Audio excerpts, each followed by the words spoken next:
Hi, my dear students. I hope you are doing well. Let's do this quick session where we are going to discuss multiple sets for data insights. And today we are doing two-part analysis. So let's get started. My name is Juhi Narula. So we've already discussed one set. In this, we are going to discuss four sets so that you get a good exposure, right? So we will first read what is the information provided and then we'll move to the table from where we have to solve the questions. I will step aside so that I do not block your view. Read this nicely and then we'll figure out the questions. You could pause the video in case you would want to take more time. Let's begin reading this together. Poisoning from ingesting poisonous plants or mushrooms. So there are two areas of trouble which the author wants to discuss. कि एक तो तुम poisonous plants को ingest कर रहे हो, right? So you're ingesting poisonous plants, and another is that you're ingesting mushrooms which are poisonous, right? So, and they're saying that's a common issue with particular significance in certain regions. In certain regions, this has got a particular significance. How? फिर उसने for instance transitions को observe करते चलिए. Tropical areas में क्या हो रहा है? Often serve as hotspots due to the prevalence of native poisonous plants. तो यहाँ पर क्या है? ट्रॉपिकल एरियाज में ऐसे प्लांट्स हैं जो पॉइजनस हैं, right? Sometimes used intentionally, right? In temperate regions. और टेम्परेट रीजन्स में क्या हो रहा है? यूरोप और पार्ट्स ऑफ नॉर्दर्न अमेरिका में मशरूम पॉइजनिंग है. सो जो यहाँ पर ट्रॉपिकल एरियाज की बात कर ली तो वहां पे वो कह रहे हैं कि ऐसे प्लांट्स हैं जो पॉइजनस हैं. और यहाँ पर अब ऑथर आए टेम्परेट रीजन पे तो वहां पर कह रहे हैं कि Europe and parts of north America mushroom poisoning frequently results from accidental miss identification during foraging और वाइल्ड कल्टीवेशन. तो कोई ऐसा जंगली पौधा उग जाता है और मशरूम जैसा लगता है तो आप उसको गलत आइडेंटिफाई कर लेते हो. सर्टेन टाइप्स ऑफ प्लांट्स और mushrooms poisonous have relatively high fertility rates. Fertility मतलब that can cause harm particularly specially. तो व्हाट इज द कंडीशन कि वहां पर अगर तुम्हारे पास डिलेड ट्रीटमेंट हो गया तो और फर्टिलिटी रेट इंक्रीज हो जाता है. However, these fatality rates vary by region. In some Western countries, the fatality rate for mushroom poisonous is relatively low. So it depends region to region. So now we are clear with the topic. Now let's move to the table. So I will again step aside so that you can try the question on your own. So based on this information, select for poisoning by mushroom the statement that describes a situation in which an individual is most at the risk of poisoning by mushroom, and select for poisoning by plants the statement that describes the situation in which an individual is most at risk of poisoning by plants. Make only two selections, one for each column. So you can just again pause the video in case you would want to attempt the question on your own. Right. तो let's take a look at this. तो basically situation क्या है? एक ऐसा case identify कर दीजिए जहां पे एक individual is getting poison by plants और एक is where poisoning by mushrooms is happening, right? तो आपको दोनों केसेस पता है, यू आर क्लियर. तो आप एक बार आप ऑप्शंस को एक्सप्लोर करो. So a person in eastern Asia eating soup that contains rare and exotic vegetables prepared by experienced chef. अब इससे हमें कोई इन्फॉर्मेशन नहीं मिल रही कि भाई यहाँ पर जो एक्सोटिक वेजिटेबल्स हैं वो फॉरेस्ट से रैंडमली इकट्ठे करे गए हैं या उसमें मशरूम्स हैं. तो ये तो कोई भी पर्पस सॉल्व नहीं करता, ये तो हम एलिमिनेट कर देते हैं. A person in an equatorial forest consuming tree bark he personally identified as possible having hallucinogenic properties during a self-guided tour. तो अगर उसने personally guide किया है, self-guided है, तो there is a very strong possibility that you know that is a poison plant. There is a possibility, right? Self-guided है, right? तो आप ये consider कर सकते हो कि भाई कोई इसने plant randomly pick कर लिया, उसको लगता है इसकी hallucinogenic properties है, बट बाद में हो सकता है वो पॉइजनस हो. यही तो पैराग्राफ बोल रहा है. तो इसको आप कंसिडर कर सकते हो पॉइजनिंग बाय प्लांट्स में. A person in Sicily who is allergic to mushrooms requesting mushrooms to be removed from a pizza before eating. तो ये तो अच्छी बात है, उसने जब मशरूम्स हटवा ही लिए तो फिर उसको क्या ही तो एलर्जी होगी और कोई क्या ही पॉइजनिंग होगी, राइट? तो इसको भी आप एलिमिनेट कर दीजिए. A person in rural area of Europe collecting mushrooms from the wilderness and using them to prepare a salad for his family. हाँ, तो जैसा पैराग्राफ ने बोला था, अगर आप स्पेसिफिकली इन लाइंस पे जाओगे कि क्या होता है, एक्सीडेंटली मिस आइडेंटिफिकेशन कर लेते हो मशरूम्स का व्हेन यू आर फोरेजिंग और वाइल्ड कल्टीवेशन में. तो अगर उसने रैंडमली पिक करा है मशरूम्स को, राइट, तो then there is a case that he might suffer from poisoning by mushrooms. Then I think we are sorted. We can still read this. A person in North America observing a distance from a ritual burning fungi, including a type of toxic mushroom. Irrelevant hai. So what are we going to pick? We are going to pick poisoning by plant as this statement, and poisoning by mushroom is this particular case. And here we are done with our first set. ठीक है? चलिए, let's move to the next set. Please read this.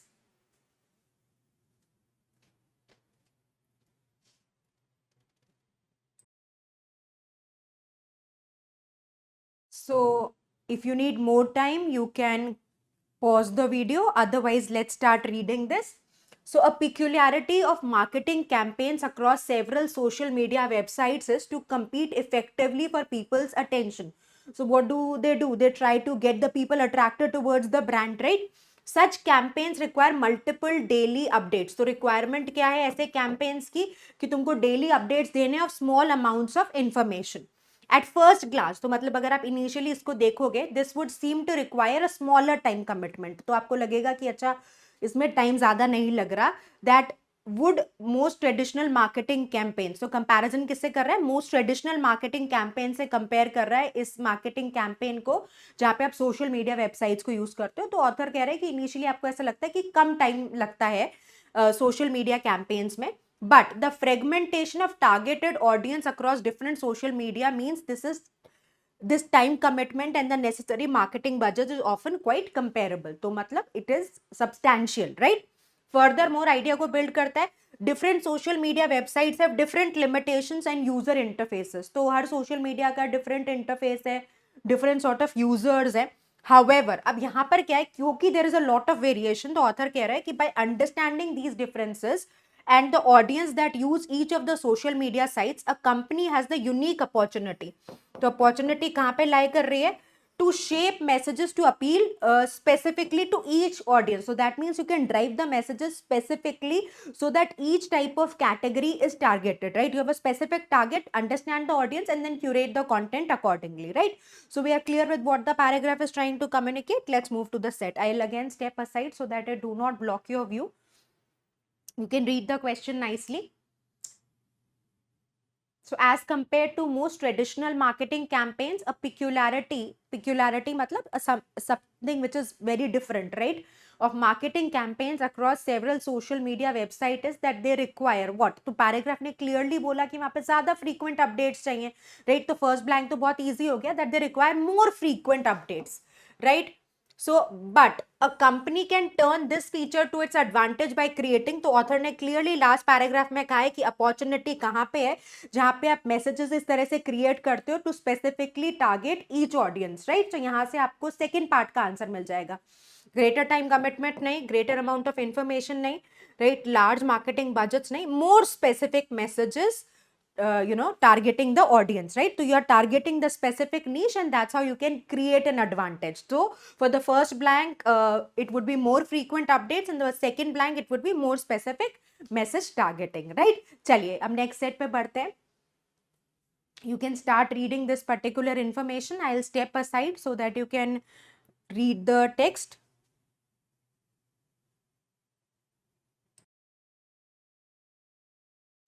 चलिए, so now let's take a look at the set. An online newspaper X, तो एक newspaper X है, वहाँ पे क्या हो रहा है? Will hire exactly one columnist. तो उनके पास दो कैंडिडेट्स हैं, उनको एक कॉलमनिस्ट को हायर करना है. कौन है? एक तो कैंडिडेट ए है, एक कैंडिडेट बी है. Both columnist currently write for newspaper Y. तो दोनों को अभी किसने एम्प्लॉय कर रखा है? न्यूज़पेपर वाई ने एम्प्लॉय कर रखा है. Newspaper's final hiring decision will be based exclusively on three factors. So there are three factors जिससे decision making करेंगे वो. ठीक है, अब वो कौन से three factors हैं? So what is the first factor? A rating of the influence of the respective columnist. तो पहला उनकी rating क्या है? So what is the first factor? उनकी rating क्या है, right? ठीक है, हम लिख लेते हैं क्योंकि the first factor is rating, right? Then next is a per column average of the number of hits on candidates column. So candidates जो column लिखते हैं उस पे कितना hit मिल रहा है. So number of times the columnist column have been opened. तो hit को भी author ने explain कर दिया via the website of newspaper Y. तो ये कह रहे हैं कि भाई जो कैंडिडेट ए है यहाँ पर, उनको अगर उनकी न्यूज़पेपर के कॉलम पे 65,249 हिट्स मिले और जो कैंडिडेट बी हैं उनको 93,847 हिट्स मिले. So this is second factor कि वेबसाइट पे न्यूज़पेपर वाई की वेबसाइट पे जाके पर्टिकुलर कॉलमनिस्ट के आर्टिकल को कितने हिट मिल रहे हैं, मतलब कितनी बार ओपन हो रहे हैं. तो इस केस में बी को ज्यादा मिल रहे हैं, राइट. चलिए, एंड थ्री, तो थर्ड फैक्टर क्या है, पर column average of the number of hits on candidates column by other websites. मतलब किसी ने इंटरनेट पे गूगल किया और फिर ऑथर के आर्टिकल को व्यूवरशिप मिली, so including internet search engines and news aggregators. तो उस केस में कैंडिडेट ए को कितना मिल रहा है, तो कैंडिडेट ए को in the third case is getting this number and candidate B is getting this number. तो इस केस में ए के पास एडवांटेज है. Both of the candidates were rated as very influential. तो इन्फ्लुएंस दोनों ही का सेम है. It was assumed that each candidate would have roughly the same number of hits on newspaper X as on newspaper Y. तो फिर जिस भी आप कॉलमनिस्ट को लेंगे वो उसी तरीके से परफॉर्म करेगा जैसे वो न्यूज़पेपर वाई के लिए कर रहा है, अगर आप उसको न्यूज़पेपर एक्स के लिए हायर कर लेंगे, right. I think we are pretty clear with the information. So तीन फैक्टर्स हैं, एक रेटिंग ऑफ इन्फ्लुएंस है, फिर कितने हिट्स आर्टिकल्स पे मिल रहे हैं जब आप न्यूज़पेपर की वेबसाइट पर जा रहे हो, और जब बाकी सोर्सेज से आर्टिकल को कितना हिट मिल रहा है, right. And the numbers have been provided. Now here is the table for you. Just try solving this. I will step aside so that I do not block your view.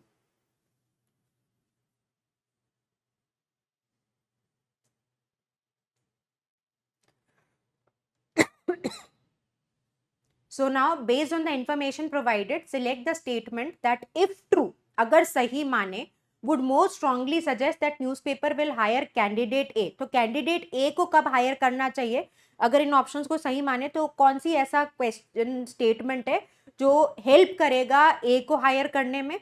और again the second part is select the statement that if true would most strongly suggest that a newspaper will hire candidate B, and then you can make only two selections, right. So एक बार try करिए and keep the information that has been provided to you in alignment. तो देखो, हम अगर options को eliminate करना शुरू करें, the newspaper values the influence of its columns more than hit on them via the newspaper's website. तो we can eliminate this answer choice, क्योंकि ये क्या कर रही है, इन्फ्लुएंस को हिट से कंपेयर कर रही है. तो we do not know whether candidate A was more influential और कैंडिडेट बी. तो इसके ग्राउंड पे आप वन चॉइस को एलिमिनेट कर सकते हो. Newspaper values the influence of its columns more than hits on them via other websites. ये भी इररेलेवेंट हो गया, तो सेकंड भी आपका एलिमिनेट हो जाएगा, right. So first and second are easy eliminations, they are not fitting in anywhere, right. Now come to the third answer choice. I'll again step aside ताकि view block ना हो आपका. चलिए, so now coming to the third option. तो newspaper values hits on its column via its website more than hits on its column via other websites. तो ये हमारे पास number provided है, राइट. तो अब इस केस में अगर आप प्रीवियसली विजिट भी करते हो तो किसके कॉलम, जब हम जाते हैं न्यूज़पेपर की वेबसाइट पे तो किसके पास ज्यादा हिट्स थे. तो अगर हम देखें द सेकेंड फैक्टर, तो बी के पास ज्यादा हिट्स थे. तो अगर आप इस आइडिया को प्रेफरेंस देते हो कि the newspaper values hits on its columns bye its website more than hits on its columns by other website, तो बी हैड मोर हिट्स. तो इन दैट केस आप बी को यहां पर हायर करोगे क्योंकि उसके न्यूज़पेपर के कॉलम पे ज्यादा हिट्स है. तो we have got the answer for the first question. मतलब कैंडिडेट बी को कब हायर करेंगे, newspaper value hits on its column by its websites more than the influence of its columns. तो अगेन जिस ग्राउंड पे आपने फर्स्ट सेकंड को eliminate किया, फोर्थ को आप उसी ग्राउंड पे एलिमिनेट कर लोगे. फिर प्रोसेस ऑफ एलिमिनेशन से बचा यही, the newspaper values hits on its columns by other websites. तो अदर वेबसाइट्स पे ए के हिट्स ज्यादा थे as compare to hits on its own column by its own website. तो ए के न्यूज़पेपर एक्स की वेबसाइट पे, वाई के सॉरी, तो अगर आप देखोगे कि ये वाला फैक्टर हमने लिखा था, तो ए के दूसरी वेबसाइट पर हिट्स ज्यादा थे as compare to on its own newspaper. So in that case if that is the preference order then the candidate can get selected here. Simple sets, you have to just accumulate the information and answer the question. Nothing very fancy, right? We always feel they are easier sets as compared to other questions. It's just that you have to know how to handle the variation, the variety, the diversity such questions offer, right? चलिए एक और set करेंगे हम. Try reading this.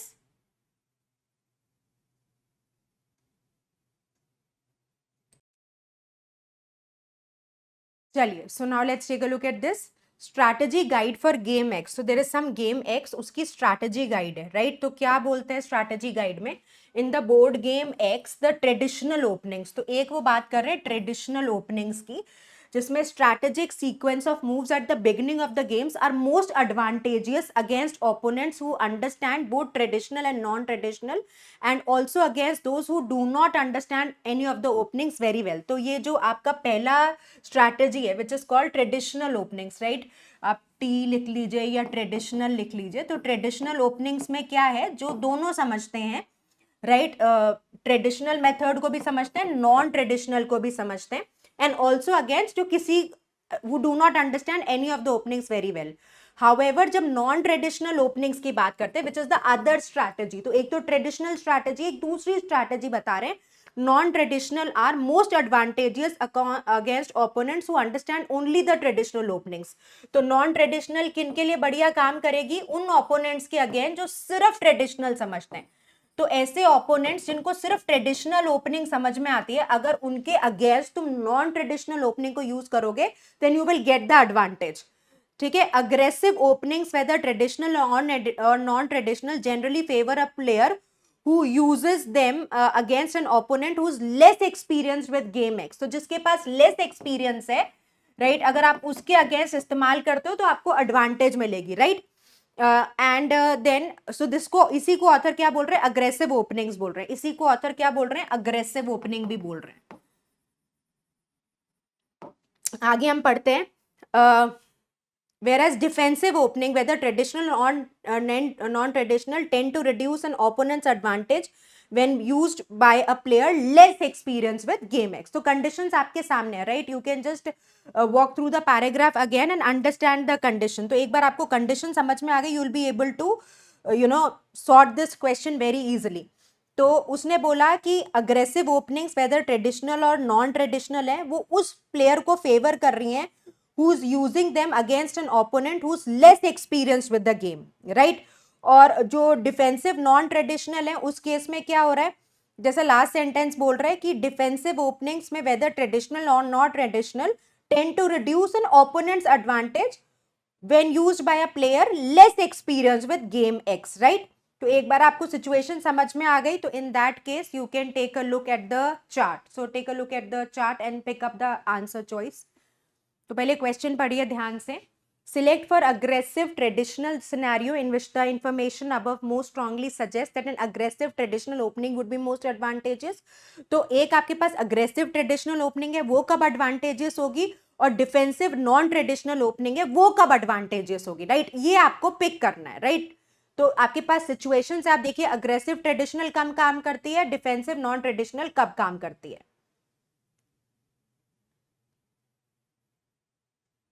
You can take a look at the options. तो अगर आप second option देखो, your opponent has more experience with game x but understands only the traditional openings.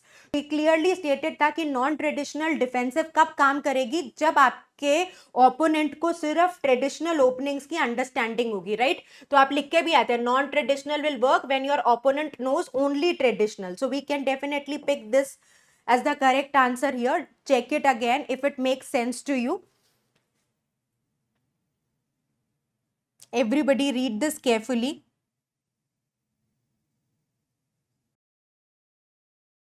Now if you come to the second part where we have to find aggressive traditional, so in this case we can revisit the condition again.